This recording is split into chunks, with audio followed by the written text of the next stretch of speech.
To be or not to be is the question tonight at Row After Midnight.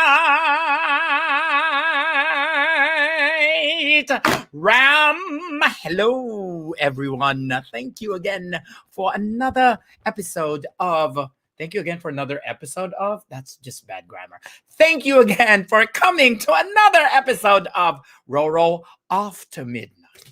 And as always, it is a nightly live stream. Read down there. Read. Nightly live stream via Facebook and YouTube. On Facebook, it's under Roro the Tenor. And on YouTube, subscribe to Filipino Tenor. And it's every night. Okay, a minute after midnight when you're in Chicago, a minute after 1 a.m. when you're in New York, and not yet midnight in Los Angeles at 10:01 p.m. And follow me on Twitter and follow me on Twitter and Instagram at Roro the Tenor. And I'm still waiting for those 50 cents, or I call it 50 cents, on Venmo at Roro the Tenor. Come on, 50 cents. Come on. Now we jump into our joke of the day. Our joke of the day in honor of my guest. My accent is very muddled right now. It's very muddled, just like one of my friends. Their tan is very muddled. So this is in honor of that as well. You know what a Freudian slip is? It's when you mean one thing and say a mother. Classic. I tell you, classic. Anyway, and our pickup line of the day is,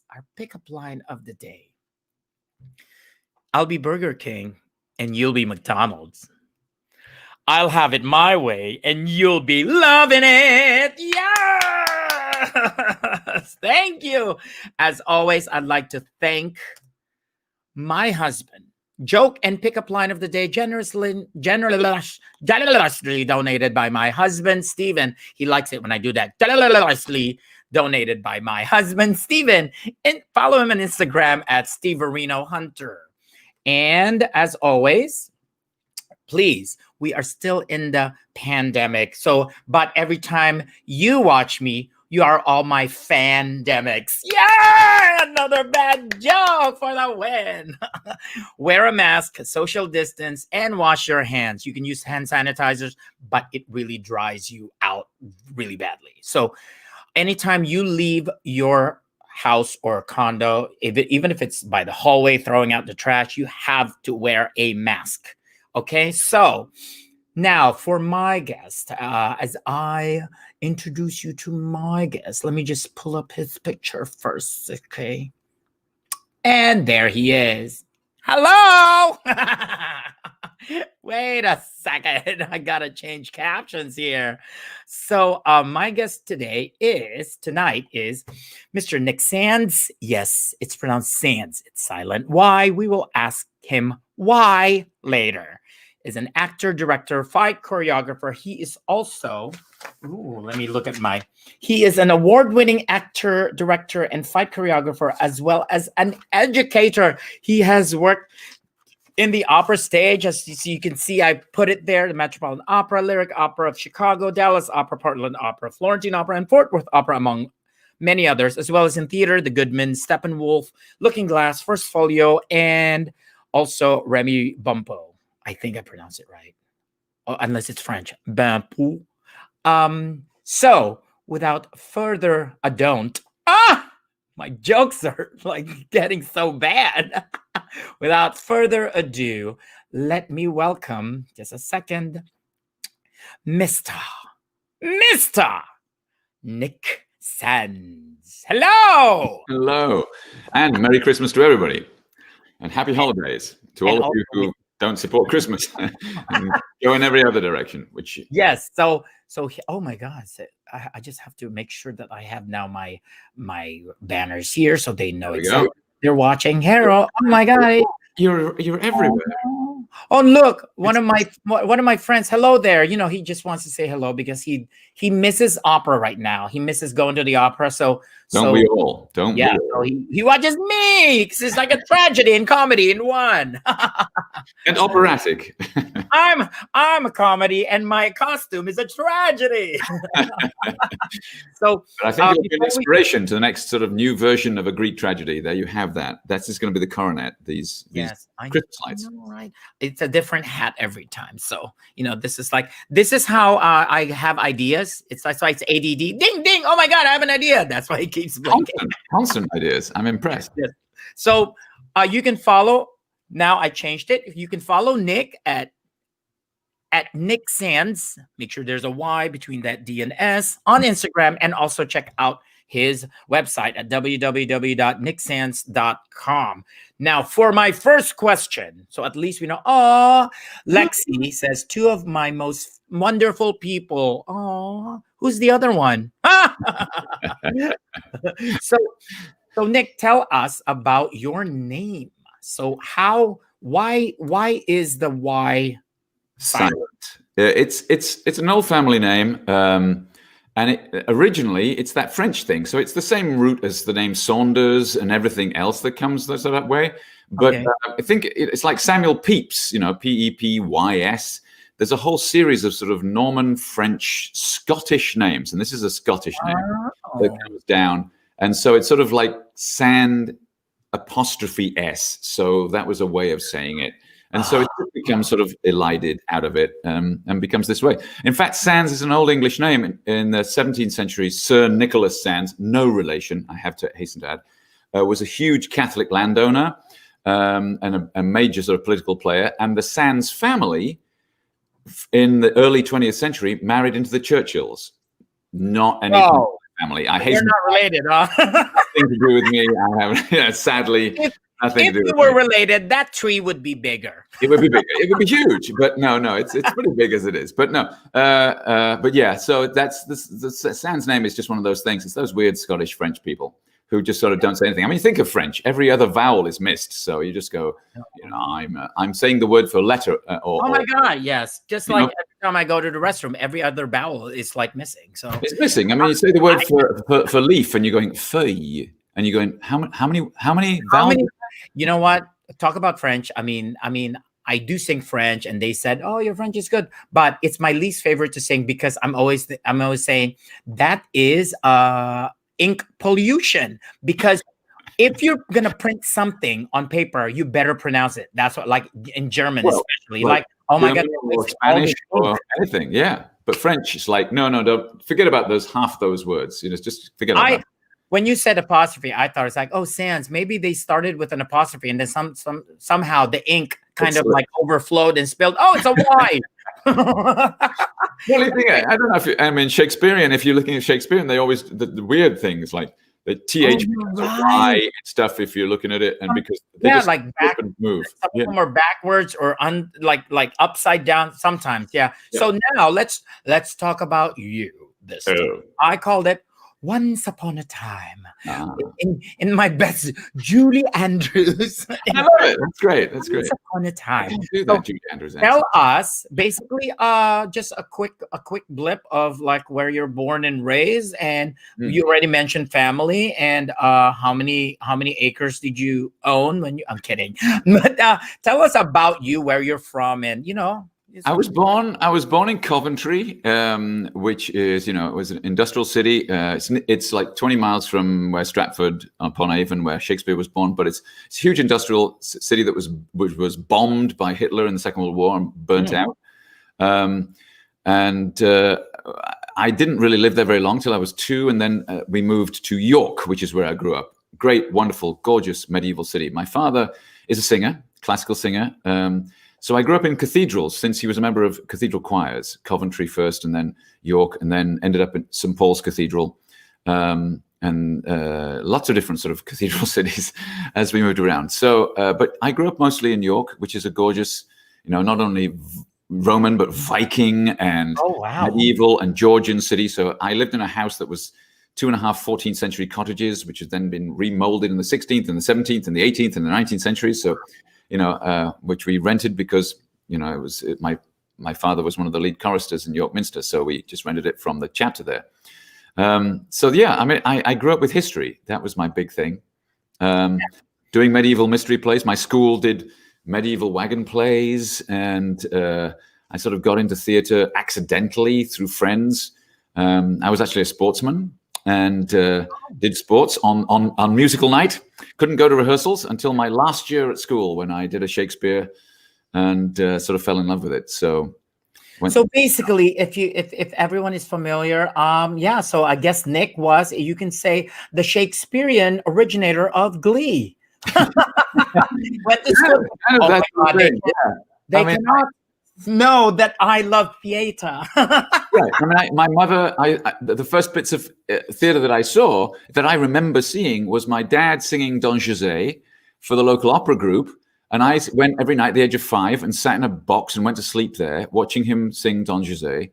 And then the first piece of theatre that I remember is watching my mother play Titania for the local, sort of what we would call, the community theatre here, but amateur group in England, in Midsummer Night's Dream. So, those are the first 2 moments of theatre that I remember being in the audience and watching. Is my parents. So you were surrounded by pretty much classical arts. Yes. I wasn't allowed rock music. My God, I had to sneak like Electric Light Orchestra in because I said, look, they have cellos. Literally weird stuff. The Bohemian Rhapsody, I think, was the first single I managed to buy into the house. See, there's an operatic section.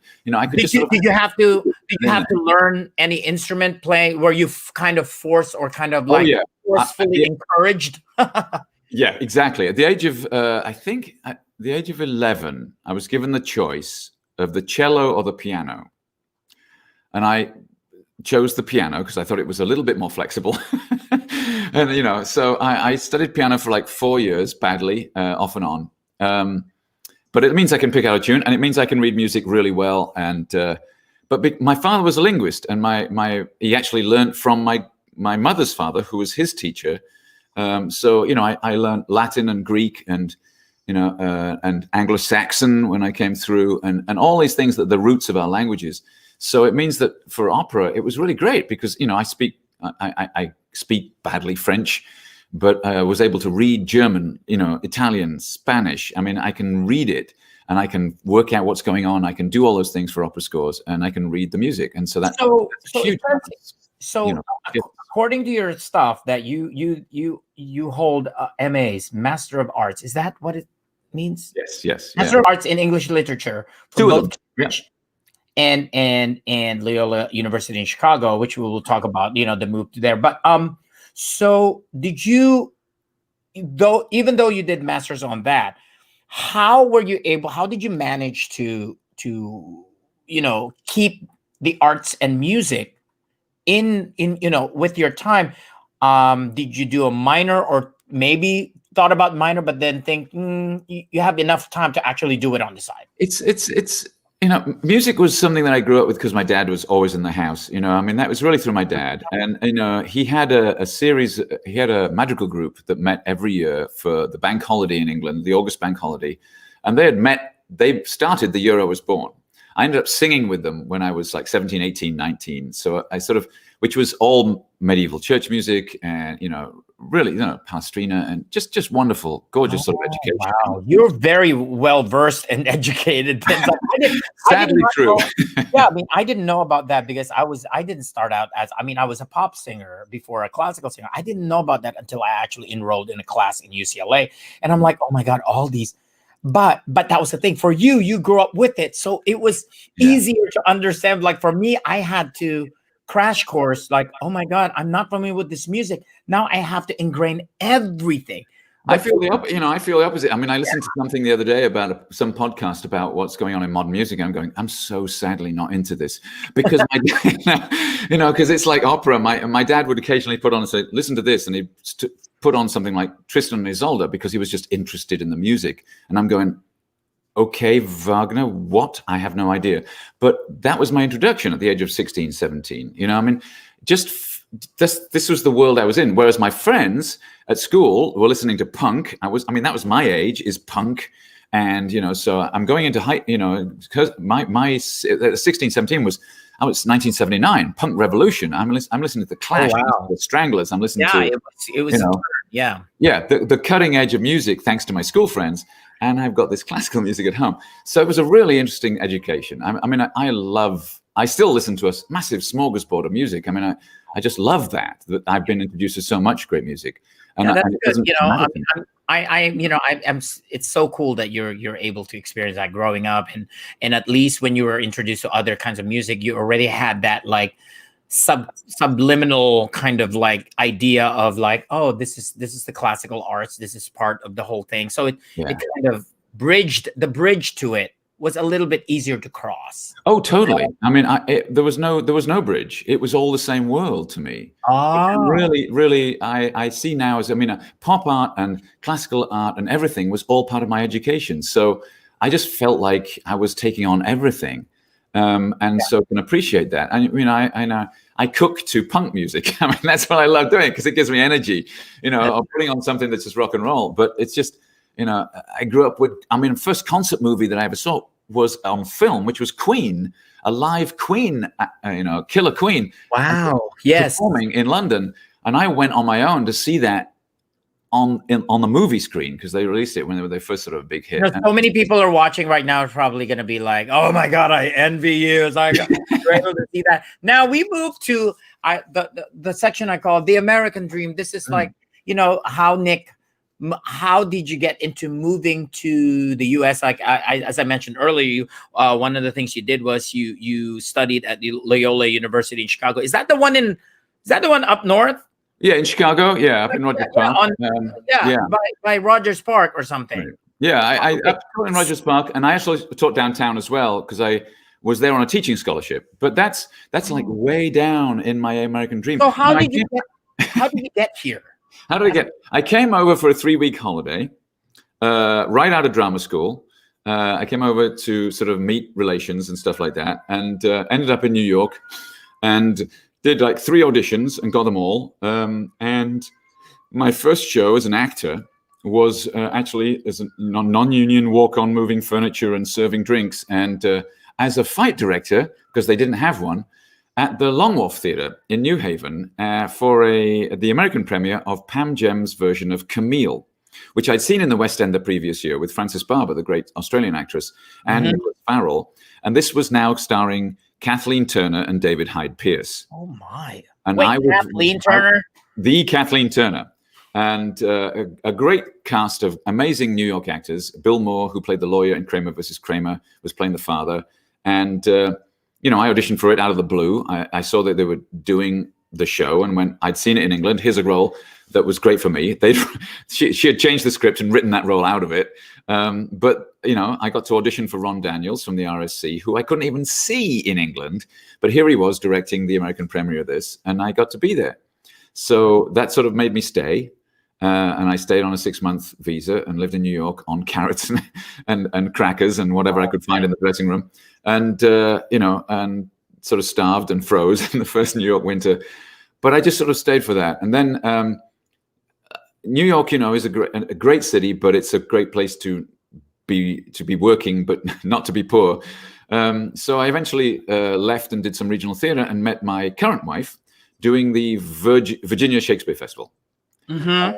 And we met there, fell in love doing actually Pirates of Penzance. I was the Pirate King, and she was the daughter I threw over my shoulder in a bizarre version of Pirates of Penzance, as well as King Lear and The Tempest that we were doing at the time. And it was the only thing that sold out was Pirates of Penzance, I hasten to add. And she was teaching at SMU in Dallas, and I moved back there to her, and we went from there. And we've been married for 32 years, so 31 years. 31 years. So now we're gonna because you have so many hyphenates or slashes. Oh, hyphenate sounds better. So you're an actor, a director, yes, a fight director, a fight choreographer, an educator, an actor in TV, film, and stage, and also a voice actor. Right. It's like, and you're actually the second voice actor that I have here, because the first one was Karen Gilfrey, who is Rodney Gilfrey's daughter. Right. And so it was nice to get her take on being a voice actor. But right now we are gonna go with starring Nick Sands. I gotta get used to fan. There you go. And I'm gonna show a few pictures of Those. as the actor, and you can actually tell, describe to us what we're gonna see here. I'm gonna take off my camera because it's a lot better, but you can hear me. Look at me. I'm pulsating. You are. Look at that. Look at that energy. All right. So the first one is this one. Yeah, that's from 2018, production of Frankenstein that we did at Remy Bumpo Theatre. It was the area premiere. It's by the Nick Dear one we did that they did at the National Theatre, and so we swapped the lead roles every night. So that's me on the left as Victor, and on the right as the creature.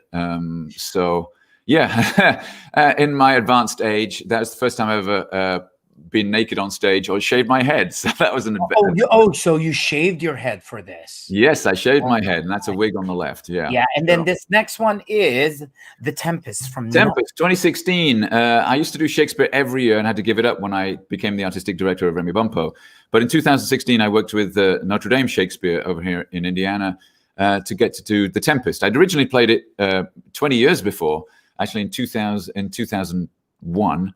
And this was 2016, or 15 years before. And this was probably my favorite ever Shakespeare. Had a wonderful time with West Hyler, who was a young director who recently ran the New York Musical Theater Workshop. Great director. And we had a great time because he'd also directed for Cirque du Soleil, and we did a lot of sort of circus arts on it as well. So. And then this one is from Pygmalion. Yeah. This was a revival we did in 2016 for Remy Bumpo. I've done Higgins twice in My Fair Lady, both times for Light Opera Works, now Music Theatre Works, to rave reviews, and was actually supposed to understudy at the Lyric Opera, but I couldn't because I was directing something for Remy Bumpo. So this was the chance in that same year to do Higgins in the play. And I'd had one chance to do that before, and so it was great to get back to it. And everybody keeps saying I'm born to play this role, which is, I think, you kind of sound like him too. So, because I can do accents and all this stuff, whatever. Yeah. On that note, we're gonna show a clip from Pygmalion. Oh, I want to know on what terms the girl is to be here. Is she to have any wages? And what's to become of her when you've finished your teaching? You must look ahead a little. What's to become of her if I leave her in the gutter? Tell me that, Mrs. Pierce. That's her own business, not yours, Mr. Higgins. Well, when I've done with her, we can throw her back into the gutter, and then it'll be her own business again, so that's all right. Oh, you've no feeling all in you. You don't care for nothing but yourself. Yeah, I've had enough of this. I'm going. You ought to be ashamed of yourself, you ought. Have some chocolates, Eliza. How do I know what might be in them? I've heard of girls being drugged by the like of you. Pledge you good faith, Eliza. I eat one half, and you eat the other. But So that was cool. that's lovely. The lovely Laurie Larson, Kelsey Brennan, Peter Davis on the stage there as Higgins, as Pickering, and just it was a joy to do that show. They were such lovely people to work with, and to be able to actually play that whole text is such a joy. And also to be able to do it without a romantic version on it. That to be able to do the real short text. We did the original production, which is without his rewrites from 1912. So the original, very feminist version. In the influence of Ibsen, so that was great to play and to play. So we got Lexi watching right now. Earlier, she said that her mom watched the LOSA concert. By the way, LOSA is the Lyric Opera Stage Artists concert, and was completely entranced with you and your coat. Your poem reading was just stunning. Now, this is a question that Lexi now has. What is your feeling of Prosperous Books versus Tempest? Oh, I love Prosperous Books. Not know. Yeah, Prosperous Books is a wonderful film.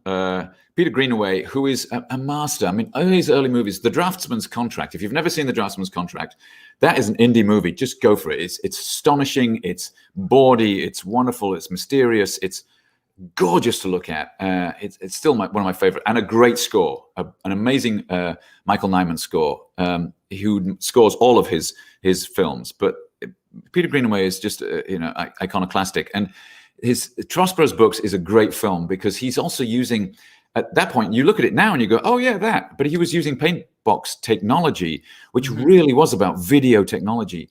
And Gielgud does all the voices. He plays every character for the first 2/3 of the movie. And there's a lot of nudity, warning, a lot of nudity in it, as there is in most of Greenaway's films. He did also The Cook, the Thief, the Wife, and His Lover, which is an amazing, modern take on revenge tragedy, sort of 17th century revenge tragedy, with Helen Mirren, amazing Helen Mirren and Michael Gambon. But yeah, just I love that. Tempest is it's an astonishing play, and every time I do it, and I've done it like 5 times. Finally, I've done Prospero twice, but I've also played Antonio like twice. I met my wife playing Antonio. I was the villain; she was Ariel. So I just love doing it because you age into that in so many different ways, and it's not about, everybody thinks of this old guy with a beard saying goodbye to his art. That's nothing to do with it. It's about somebody who made a mistake early in life and went, I want it back now. I want my ship back. I want my business back. I want my life back. So at the age of somebody who made a mistake when they're 20 or, 30, as we do, comes back 20 years later and goes, at 40, I want it back. I now know how to do this. And that was me with the role. Having played it when I was 35, I get to play it when I'm 55. When you're a lot older. And I suddenly go, I know what this means now. Even though I don't have children, I know what this means. And so that's huge to me. And the way you can do that with Shakespeare or any opera. I mean, you come back to actually again and again. You were saying that because I had Jim over here, Jim Krishak. Yeah. Krishak, Jim Krishak, you've worked with him. And the thing about it is, one of the things that he said was he really enjoyed playing Spoletta in Tosca. However, I said, that's the only role that I've ever done that I cannot relate to because the character is so regular. It's like it's a real character that I think for me, I'm like, I'm not old enough to know how it would feel. Just not because I'm the character, it's more of life experience to know exactly how that kind of person would feel. Someone who has been just following orders all his life. And, for the sake of politics and everything, I never experienced any of that. So I maybe like what you said, you had, when you're performing a role when you're 35 and then a lot later now. So you're thinking, I don't know. It's like, I will know in about 5 more years. I think one of the great secrets is that, because as a young person, you see all these complexities and you sort of get dazzled by the complexities of those things. And by the time you age into those roles, those complexities tell a story for you. So you it's like, oh yeah, that's my history. I don't have to worry about playing the complexities. I play the moment that I'm in now. Exactly. And all those things feed that, and that's the thing. I mean, Prospero has this amazing monologue. He speaks for like 5 days at the beginning of the show because the whole thing upon it. I mean, once you get the idea that Prospero is playing Act 5, The Tempest is Act 5. The four acts before have already been done. That's his previous life. And he tells the story of those 4 acts to his daughter at the beginning because she doesn't know them. And then the play begins. So his next 4 acts are really Act 5 of any drama, and you suddenly get that. You get, oh, yeah, it's all happening now because now it makes sense. His whole life was built there. Yeah. So now we continue looking. It's like there's one more picture that we're going to see as Nick as an actor, and this is the one. There we go. In Dangerous Liaison, Liaison Dangereuse. Yes. Also at the Remy Bumpo Theater. And I will now show a clip from that. So here you go. I love it. It's like it gets a little racy. So make sure you turn your volume all the way up. These are the only things that might weaken my courage. These deceitful pledges of your friendship. They were all that reconciled me to life. I understood you wanted to return them to me, and that you now approved of the choice my duty has compelled me to make. Yes, and your choice has determined mine. Which is what? The only choice capable of putting an end to my suffering. What do you mean? Listen, I love you. You've no idea how much. And remember, I've made far more difficult sacrifices than the one I'm about to make. Now, goodbye. No! Let me go. You must listen to me! I have to go! No!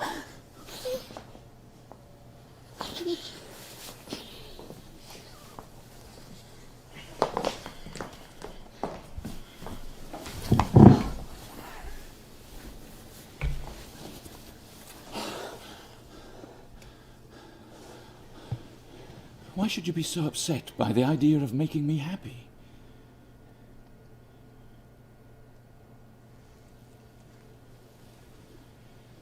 Yes, you're right. I can't live either unless I make you happy. So I promise. No more refusals. And no more regrets.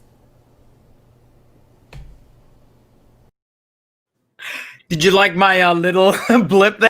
I meant to say, should I was like, please don't try this at home. It's like, no, please try it. Please at try home. this at home. There you go. The day bed. Everybody work. should have a day bed. Yeah. No. So that was. Now we moved on to actually. Tell us how you got into fight direction and fight choreography. Oh wow. Well, it's kind of like a sidebar. I mean, most of my career has been a sidebar. Most of the time, it's about me doing something and people going, "Oh, you're good at that. Would you do more of that?" So you know, I was a sports person at college. I was a sports person. I played 3 college sports: cricket, rugby, and and field hockey. And very English. And you know, knew how Very to white. very white. Yes, very white. Well, unless you're in New Zealand, then you could just beat the crap out of us white people on the rugby field.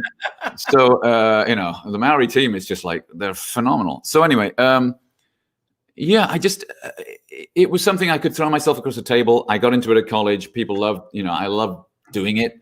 And then when I got to drama school, I was good at it. So I learned in England. I got to New York and ended up being an assistant to a teacher in New York. Who saw me in a show at the end of my first year, the New York Renaissance Fair, where I was doing sword fights all over the place. And he asked me to be his assistant. So I sort of happened into it and was good at it and started choreographing in New York for friends.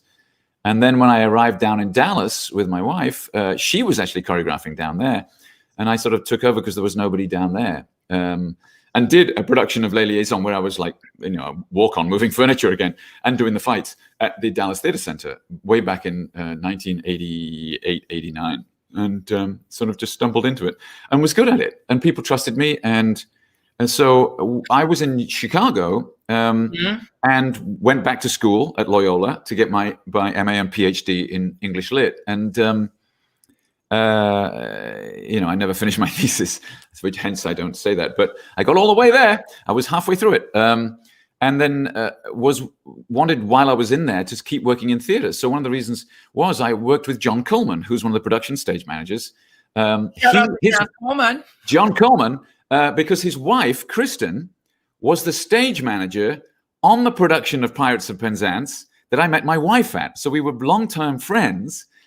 We were having dinner in Chicago at the Russian Tea Rooms over near the Art Institute. And he said, well, you know, apply to the lyric. You know how to read music. You can speak languages. You should do fight choreography. So I applied to them and they called me in 1995 while I went, literally the year I went back to Loyola to get my MA PhD and the year I became a certified teacher for the Society of American Fight Directors. And it was like, this is going to be the thing I do while I'm not acting because I'm doing my PhD. And, you know, and one of the cool things about it is, oh, look, Lexi says, John Coleman for the win. Yay. The cool thing about it is I've seen your work, and the very first time, I think, if I'm not mistaken, was the very first time we worked Carmen. Yeah. It was in 2005. It was my debut. Oh, and that's the second Carmen I did then. That's 2005. Yeah. 1990. I think it was you. I mean, I knew it wasn't Chuck yet. Chuck was later. Yeah, it was me. That second one was me. The one with John Copley's. Yeah. Oh, yes. yeah. And I remember because it was the one with the how to handle a gun and how to immobilize. Look at me and my big words. Immobilize. There we go. How to immobilize. What's Christian Van Horn's character? Oh, I dropped the name. Oh, he played the whatever his name is, Zuniga. Right. We have to like disarm him and immobilize him. Right. So that was the remount of that production because that one of my favorite stories is about because we did it originally. That was one of my first shows, like 1999, I think. 2000 was the first time we did it with Denise Graves. Right, yeah. And Richard Leach, you know, and it was fabulous. And Denise was just she's a ball of wonder, just a gorgeous person. And she came on stage the first time, and I said, "Okay, we're going to do this. We're going to do this opening fight." And Copley, we'd been given 16 days to do that production. You know, it was originally done in Sydney, and so we had the tape from Sydney. And he got some stunt guys in Sydney who were breaking chairs and bottles. And the lyrics said, no, we can't do breaking chairs and bottles over people. No. So we had 16 days. And I watched him, and he was an old-fashioned director, you know, who wanted to get up on stage and be the diva and do all that sort of stuff and show them how to do the slap. And I'm going, oh boy, no. No, you're right. Oh my God. And then, you know, he just wanted to be Carmen. And so the first time I got to be on stage was the sort of first evening. And he said, okay, choreograph the ending of the first act, which is, you know, like 12 chorus members as the soldiers and 4 soloists. This is the escape of Carmen, and like 6 ballet dancers. And I had like 8 fighters and 28 extras. And I had 2 hours to do the whole damn thing. The next time I saw them was dress rehearsal. And it was like, holy crap, I have to do this in 2 hours. And I got it done, but it was like, okay, this is different. This is one of the biggest, like, boom. That's 1999. Yeah, that was 1999. Probably in 2005, you had to do the same whole thing in 1 hour. 1 hour, right? Exactly. But I knew what I was going to try and do. But at that point, it was like, I'm making this up. So I put chorus members up top. But my favorite thing about was the cigarette girl fight, because Denise came out, you know, and she's busting out of that bustier everywhere, and she's just stunningly beautiful and just a great sport. And these 2 tiny little ballet dancer girls were the people they gave me to fight her, because they could move well and they could learn it quickly. And I went, okay, great. So this first woman, you know, she's going to take a swing at you. You're going to miss. She's going to grab her by the hair, and you can take her head and you're going to smash it on the table. And this is how you're going. And she goes, oh my! No. I know that scene. Yes. And I said, yeah, you're gonna take her. And this is how you do it. And you're going to smash her head on the table. And then this next one comes back, and she's going to try and claw for your face, and you're going to catch that, and you're going to punch her in the face. And she went, no. And I said, yeah, come on, you're a street fighter. You know how to do this. She said, this is awesome. I get to punch somebody. And she'd never been choreographed that way. And I went, why wouldn't you have Carmen do that? She's just like, no nonsense. Just get in there. And she was like so thrilled. We became fast friends all the time. We would just go over to we'd go over to the station and have lunch together, because it was just like, yeah, this is what we do. Okay. What is that? My experience with, I'm not gonna say what opera company or what show, but it is a show where there's 2 of us and we're running around because a character is chasing us and trying to hit us with something. And the director just said, probably, you know, in the same country that you came from, as she says, just probably said, oh, I want to know exactly how I'm going to do it. I want to know where in the music. And then he said, no, just wing it. I'm like, no, there's a lot. And then I said, oh, there's going to be a lot of this. I started hitting myself. If I wing it, it's going to do this and this and this. And they actually agreed with me in that company, saying, yeah, we need to know when the things are going to happen. So we're not. But I'm telling you, some of these directors are like, just swing it, like make it look real. It's like, oh, no. This is, first of all, everything has to be staged. Right. And that's why fight choreography is very important. That's why every time there's some kind of, even a fall, even a push, as simple as like a push, unless that director is also a fight choreographer, they need someone to actually direct fights and violent. It helps. It gives everybody so much sort of confidence in what they're doing, and that's what you want on stage. You want confidence in what you're doing, as and if we you know lived when to in it. And breathe and when to, with this. you know what I mean? It's all about all that talk. So now we go to directed by Nick Sands. Directed. Now I'm going to show some pictures of the stuff that you've directed. These are, I'm going to show some, I guess, some of the theater direction that you have done, and you explain to us. That's back in 2001. One of my earliest. That's a Hamlet set in the 1920s in America. And then this is with Remy Bumpo, and then this is sorry, they can't see it because that's not the right title actually on this one. This is last year. This is a new world premiere adaptation of Howard's End, actually by Ian Forster. So this is what I directed last year, and I got a Jeff nomination for directing that. Yeah. Okay, sorry, Howard's End. My bad. Don't worry. Confused. It's no problem.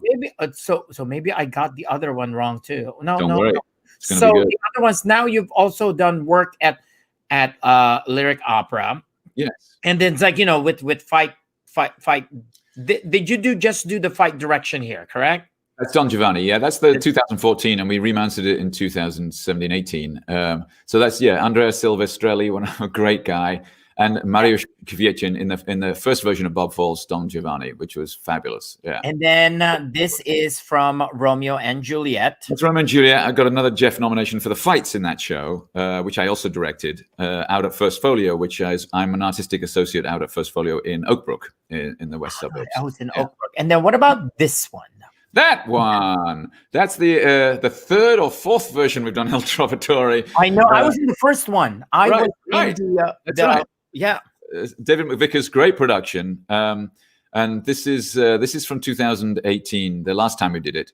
And that's the big sword fight for the Anvil Chorus. Yeah. And then the most recent one that you've done, I think, is this the most recent one? It is. Yeah. I mean, that was the Electra, which I actually directed as well. Yes. Because McVicker, he directed the original production we did of this back in 2012 and loved it. Just fabulous production. And 2 years ago, he couldn't be here because he's so busy working at the Met and various other things. And it was being done down at Houston. And he asked me to step in for him. And I wasn't originally his assistant. I was just the movement director on fight director. But we've done like 8 operas together. I just love working with David. He is brilliant. He is difficult. He is everything that a director should be. He knows that score backwards and forwards.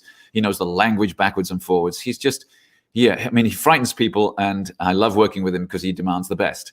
And his production is fabulous. And so he tapped me on the shoulder for Houston, which was great prep for coming back up to Lyric, and I got to direct it on stage, which was one of my greatest experiences. I mean, I just loved doing that show. So here's a question. It's like I think we're able to so cool because we're able to cover all this. Now we talked about the original production director versus the revival director, and when you did theater, you're directing it from the very beginning. However, sometimes when with opera companies, when a production is being brought back, it's a revival direction. They want to use the same kind of concept. And now my question for you now is, when you have to deal with an original production and you have to be the revival director, which aspects do you keep, and then which parts of it do you feel like, oh, this is where I can put a little bit of my own signature? It's for me. It's a great question. It's absolutely for me about the singers. As a revival director, which was a new experience for me. But I'm somebody who's a traditionalist in some ways, in that I never think, if I'm doing Shakespeare or anything, I'm always aware of the tradition that's coming behind me. I mean, if I'm acting it or directing it, it's always not like I'm trying to be as fresh as possible. No, it's like saying, well, Jacobi did this, or Branagh did this, or all these great people who gave this amazing input to get you where you are now. And no audience comes to these pieces of arts with a clean slate. Everybody, critics, audience, all of them have heard it, have their favorites in their mind. And if you can give them moments of freshness and moments of interpretation, that's great. But, as a revival director, my job is to come in with the original idea, which was the director's thing, but then cater it to the performers, because your job as a director, as far as I'm concerned, is to give the performer in the moment the greatest chance for success. I mean, you don't want them to fail. You want them to be their best. And then you made a good point, because when I go to Broadway shows, they're all identical. And I think this is, with all due respect to, this is something that I think the theater people really should really look into, to watch different productions, to watch the same production revived and see the difference, because like what you said, you base your directions on the singers, the aesthetic of the singer. Unlike in Broadway shows, I've seen many times, yes, the acting is different, but the direction is always the same. You know where they're going to go. You know, it's somewhat very identical. Unlike in opera where, and I've experienced it, where we have a say.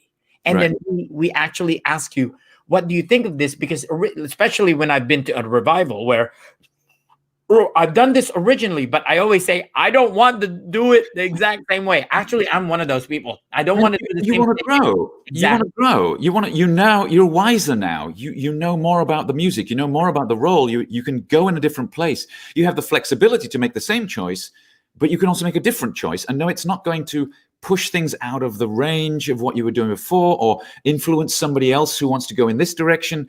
You know, it's in, you've got this a web of choices. Whereas originally you're going, I think I need to make a choice, and now you can do something greater. It's like going back to a role 20 years on. You go back with knowledge. And as a revival director, having watched an original director do something and go, these are the things they really want. And over here is an actor who goes, that doesn't fit them. So how do we compromise that? And you work with them, just say, how do you compromise that? What do you want to do in that moment? Okay, and then you get that moment through and you feed it back into, let's come around to this moment. Oh, we're agreed on this moment. So this is, and that's wonderful because that's the process. I mean, you couldn't get two bigger stars who are so different as Christine Goerke, who's just fabulous and this energy and this spirit on stage and just takes a role by the throat and just does stuff. I mean, she's Brunhilde and she's a warrior. And here she was originating, this Electra. And then Nina Stemmer, who is just fabulous in a whole different way.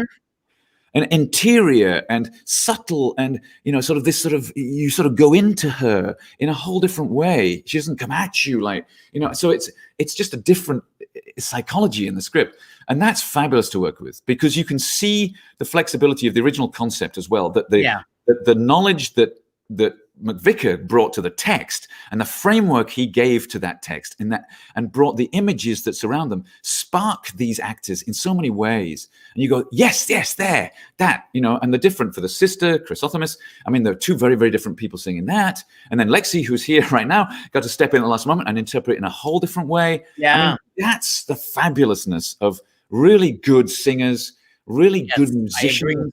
Who have elasticity inside the same framework. And that's a joy to work with, just a joy. Thank you. Yep. Thank you for that for awesome information. At least, our viewers would know, a lot of, the differences of how a revival production is treated in opera. And, in that sense, compared to sometimes that works and sometimes it doesn't.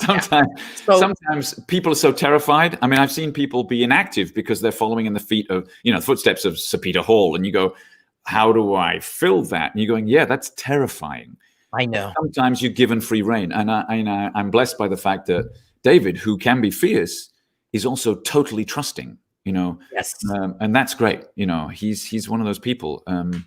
And that's a blessing in itself. So, So now let's talk about Remy Bumpo, because I'm going to read here, because you became the artistic director in 2012, but you've been an ensemble member since 2002.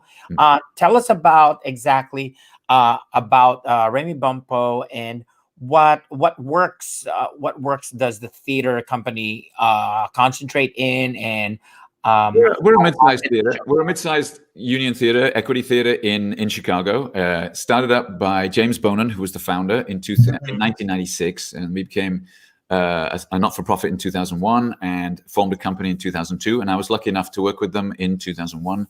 My first show with them, which was a Tom Stoppard piece called Hapgood. And then we did a Pinter, No Man's Land, and the next year he formed a company, and he asked me to be a member of it. So people think we do sort of modern classics. We're a sort of old-fashioned company. We do Shaw and Stoppard and other things, and I've expanded that as a leader. I direct once a year, but I also encourage. It's very important to me that we have at least one female director every year. In the last 9 years that I've been in charge as artistic director. And we've expanded beyond the sort of the previous sort of canon that we've been doing, and a lot more. So we've been doing world premieres. We've been doing a lot of American premieres. We did a play called Hourglass, one of my favorite things, which was a Polish play by Tadeusz Słobodzianek about basically 20th century Poland and the horrors of the Second World War. Is based in slaughter of a Jewish community in the Second World War. And we've done Travesties by Tom Stoppard, another of my favorite plays, which I got to write some of my Cambridge thesis on when I got my MA. And I finally got to direct it 30 years later and put all that on stage. And email backwards and forwards with Tom Stoppard about the cuts and changes I wanted to do in the script and take it back to its original form, because he'd rewritten it, and he allowed me to do all that, which was kind of wonderful. So yeah, and then finally get this year. We also do classic adaptations. I've directed an American premiere of Great Expectations, set in colonial India, in the Raj there, which was brilliant, by Tanika Gupta, which was a great Black British writer, playwright who's done shows for the RSC and the National and that sort of stuff, and her version of Great Expectations. We did with Ranjit Bolt, who does a lot of the translations of the French canon for the National. We worked with him many years ago doing Tartuffe, in which I played Tartuffe, which was we set it in Washington, D.C., and he worked with us on his American version of it. And we did a world premiere version of his adaptation of Marriage of Figaro, the play by Beaumarchais, and recently did a world premiere of his version of a obscure place by Eugène Scribe, who was the most popular playwright in France in the 1840s, play by him called Le Pouf, which is translated as Puff, believe it or not, which is all about puff and the press and lying and all that lies, which we put on 2 years ago thinking this feels topical, and nobody came. But it's a French satire. But that's what you do. I don't know that people have Chicago audiences are not really into French drama, but never mind. We've done a few of those. That one, yeah, I know, but Chicago loves Shakespeare. Yes, we do. We don't do Shakespeare at Chicago at Remy, though we have to. We've always talked about it. And that's maybe something in our future, but there are other companies doing Shakespeare, so we feel like we should do other modern classics. So most recent thing I directed last year was Howard's End, as we saw earlier, which was a world premiere adaptation, which we commissioned from the E.M. Forster novel, which I directed.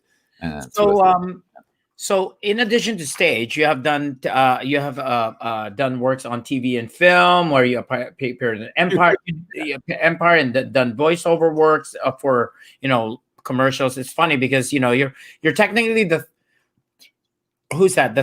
second voiceover person. However, when it comes to commercials and stuff, you're also the third, because I've had Karen Gilfrey, who was a voice actor, right? Then Steve Traska, who was Steve,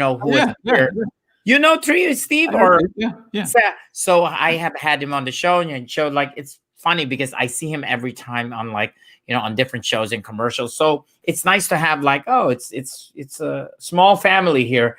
And by the way, if you want to know more. Uh-oh. Our connection is frozen.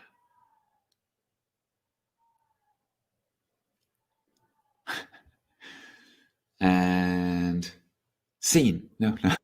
Oh, you're back.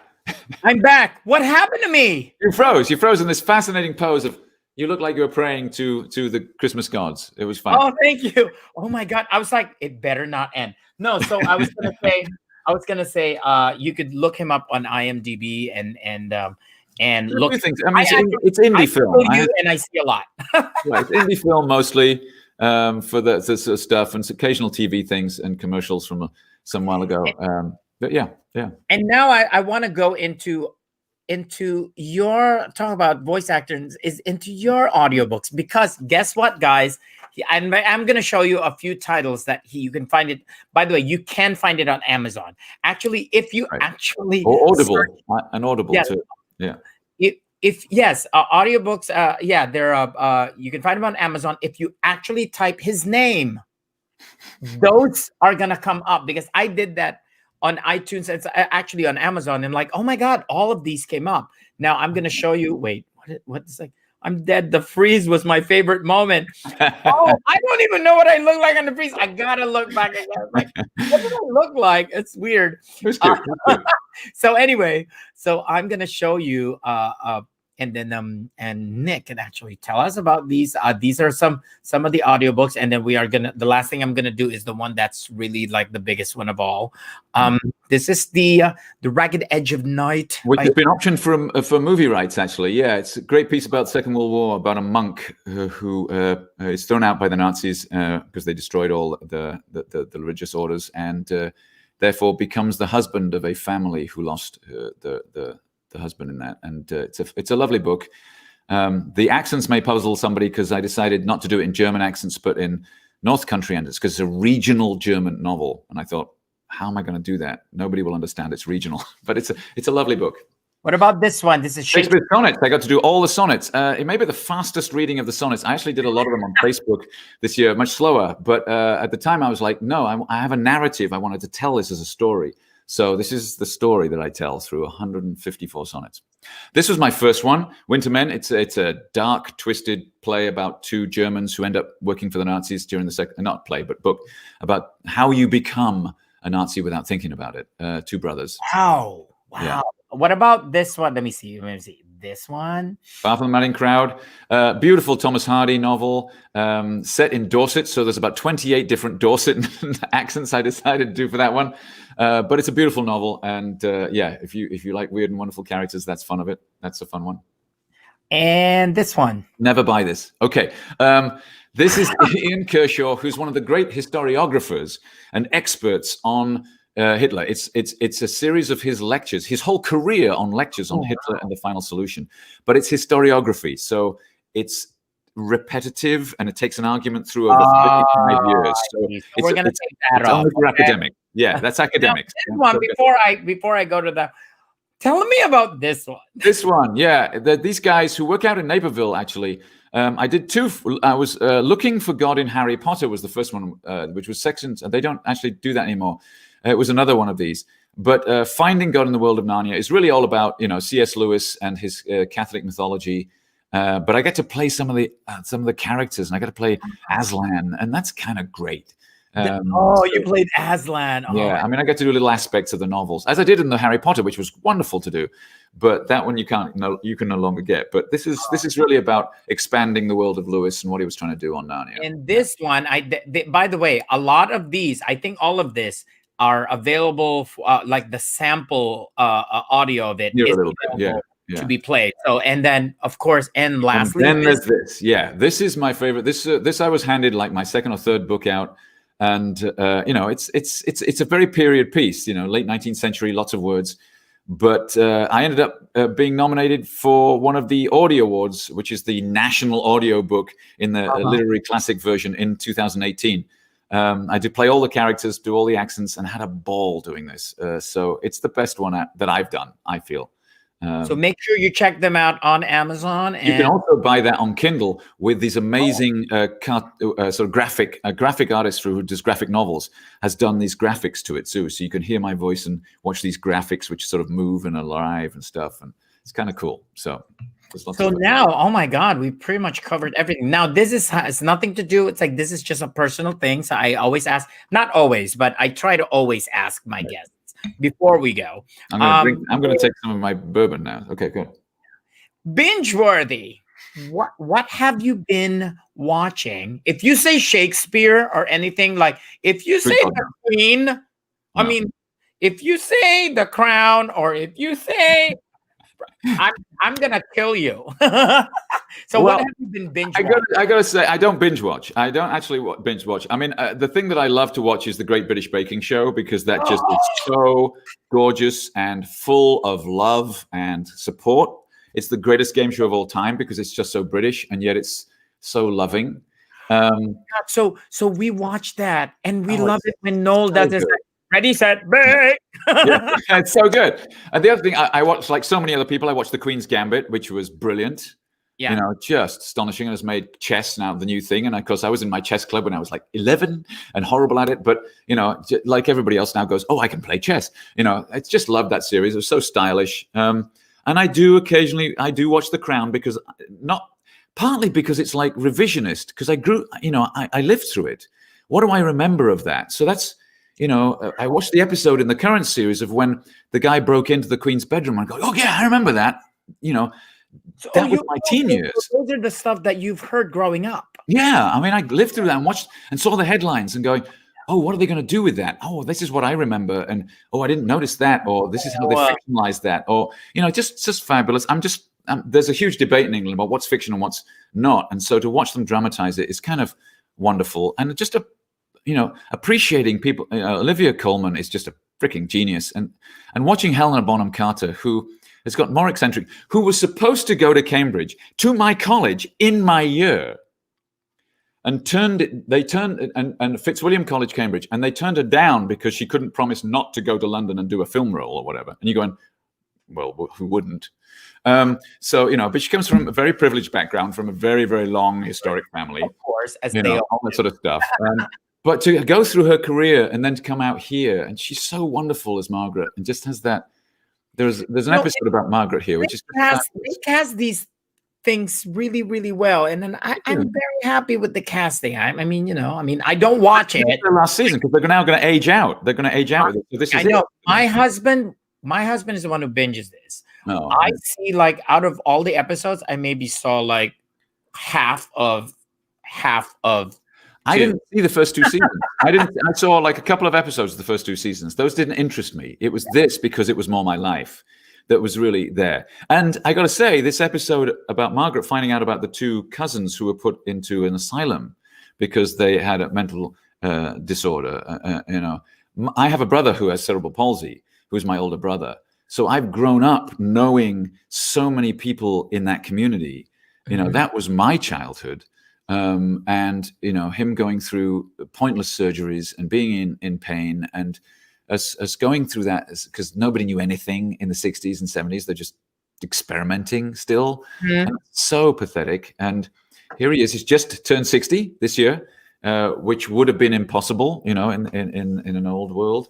Yeah. And just to live through that and see this story and parallel that. And, it's so moving to me to see that included, and to have actors up there who have cerebral palsy, who have these things, and now they're included in here and have a place in the spectrum and of doing TV and on film, and are wonderful and just so moving, and I'm thrilled by that. And that's I think my husband's gonna like what you mentioned, because he is a huge fan of this show. So, by the way, before I ask you for the wow moment, I created that, by the way. The wow moment. First of all, like he said, I'm dead. The freeze was my favorite moment. We already talked about that. And then she mentioned something about, have you seen the pottery version?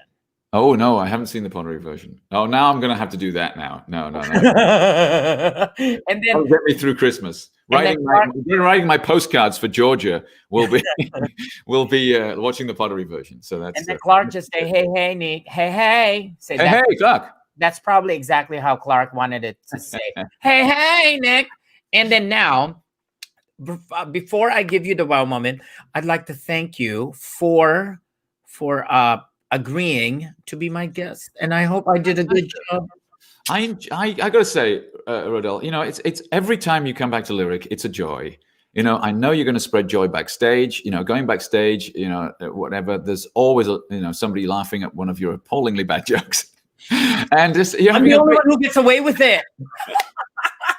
But no, knowing that I get up on stage with you, and I can always look to you and to be just active and available and a great collaborator. And like we just did on Madame Butterfly this last season. It's like there are these moments, and I go, okay, we're going to do this, and here's some Aikido we can do, and you can blend it in, and you can play with it, and you can play it, and you know how to be the victim in that case, getting beaten up as usual. You get beaten up by somebody, but there's so much joy in that, and being able to step up with so many people from the Ryan Center over the years. That I get up on stage with the chorus, and the chorus goes, hey, I just love that we built up these relations, these artistic friendships. Well, not only that, it's like the thing about it is, we, just so you know, we appreciate you as a person. I mean, outside of being in awe of what you do and how great you are in choreography and direction, in whether it's stage or in fighting aspects. Outside of that, you're a person that we can easily approach. And it was like, you're not one. You're not the typical like, oh, an English person, which is like, it's like, is it okay for me to speak? You're very approachable. And then I'm also not the fight director who's like, I'm going to be here because I'm the most masculine person in the room. Like that doesn't interest me at all. Yeah, I think people would not even think that. Right. They see you, it's like they would. It's just easy to approach. One of my favorite things is that our wonderful Susan, our wonderful prompter, came to me. We were working on Electra, and I was blessed by having the great conductor. Just amazing, coming in from San Fran. And the first day he said everything that I wanted to say, and it was like, great, we're acting this. He was all about acting it, and Susan came up to me and said, this was such a joyous experience, and we're working on one of the darkest pieces. It's 100 minutes of agony, and it was just a joy. I mean, everybody had fun and was working hard, and to me, we're there to be our best. And if we're confident and loved and supported, we'll be at our best. And that's, what else? Well, make sure you don't use up all your words of wisdom, because so again, thank you. After this, I'm gonna, put you in the backstage before I say goodbye to you outside of broadcast. But thank you for sharing your knowledge, sharing your experience, sharing yourself to our viewers. At some point I will have you back, but I always have a theme of what I can.